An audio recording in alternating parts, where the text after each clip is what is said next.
guys, and welcome back to my channel. So I'm making another video for the Fall Food Friday open collab with Moss TV. My baby over here, Ruby, is just bouncing away, so if you hear that little click click clackety click sound, it's her bouncer.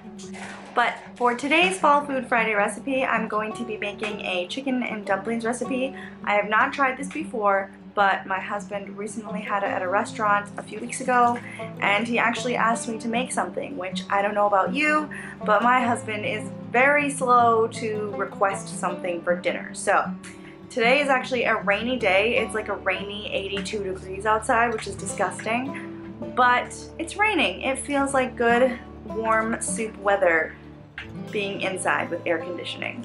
But I'm going to go ahead and show you what ingredients we'll be using for this. So I'll go through as I go into this recipe and give you some more specifics about the ingredients, but the main ingredients that you're going to need are flour. I'm going to actually be using this einkorn flour that I have. I've never tried it for a recipe like this, so I'm kind of interested to see how it'll work out. You'll need pepper, bay leaves, salt, 6 cups of chicken broth. I'm using just this bag that I have from Trader Joe's, and some chicken stock that I canned at my home a few weeks ago. Some onion, garlic, apple cider vinegar. The recipe says canola oil, but I'm actually out of canola. I don't have coconut, surprisingly, so I'm using olive oil today. Celery and carrots, which I just chopped up some carrots today to do some fermenting right over there. So I'm going to be using the leftovers in this recipe. Oh, and of course you're going to need chicken.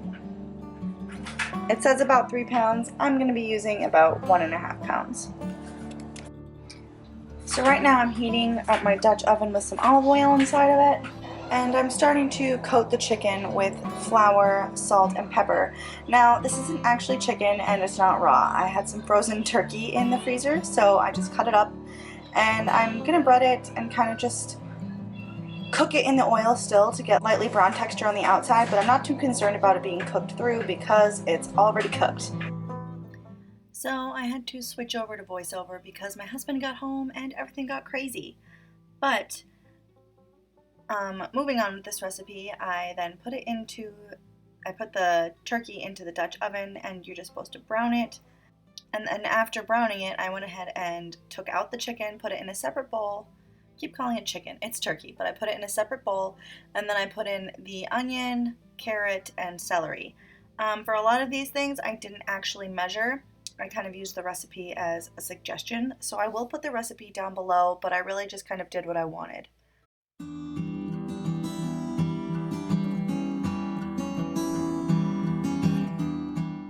I put this next part in because if you do any canning at home, you know the sadness of popping open a lid and having it be busted. I definitely am a reuser of lids, especially in these days. I don't know if you've noticed, but it's actually really hard to find canning supplies and lids and jars and stuff. So this really works. Put the knife under it and the lid doesn't get busted like 99% of the time.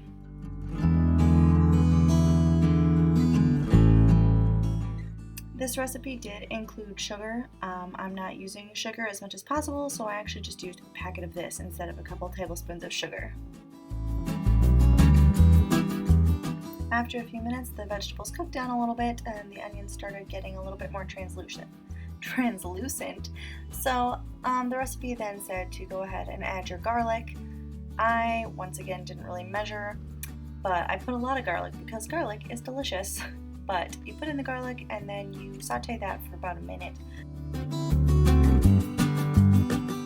After the garlic, I poured in my chicken broth. Both of the broths I'm using are actually bone broths, so they're supposedly much more healthy for you. And I really thought that it added to the flavor overall to use bone broth versus regular just chicken stock. This next moment is when I should realize that recipes are there for a reason. You're supposed to add a 1/4 cup of flour to the veggies as they're cooking, but I missed that part and actually just put it in with broth by accident. It ended up turning out okay. I don't really know how it would have been without it, but I really didn't get too many clumps. I kind of tried to squish them out after I started stirring. And the recipe said to add, I think it was a half cup of wine or apple cider vinegar. I just added a hearty splash of apple cider vinegar because I didn't want it overpowering. Next up, you're supposed to put in 2 bay leaves. So I just popped those in there. And then this is where you add the sugar, or as I added the sugar substitute. Just dumped it right up in there. So you're supposed to stir this mixture around and kind of bring it to a boil. Oh, I also did add a little bit of this leftover salt brine from my fermenting because I had used a bit smaller of a container of chicken stock. So just to add a little more liquid, I used the salt water. I skipped the salt in the rest of the recipe though. Then you can add your chicken, or turkey in this case, back into the pot. This was actually a lot of meat for the volume of the broth, but in the end I actually really enjoyed that it was a lot thicker of a soup. So this is the point in the recipe where you would now cover it and cook it for 20 to 25 minutes at a simmer/boil to get the chicken cooked. Since mine was already cooked, I decided to still put the lid on it and let it simmer for about 15 minutes or so.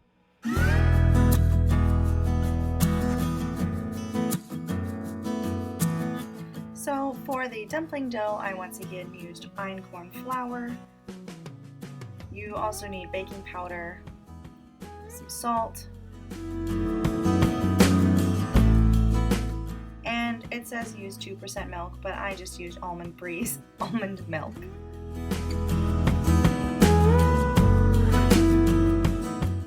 So you melt a tablespoon of butter, and then you add 2/3 cup of milk to the butter, and then you just mix it around.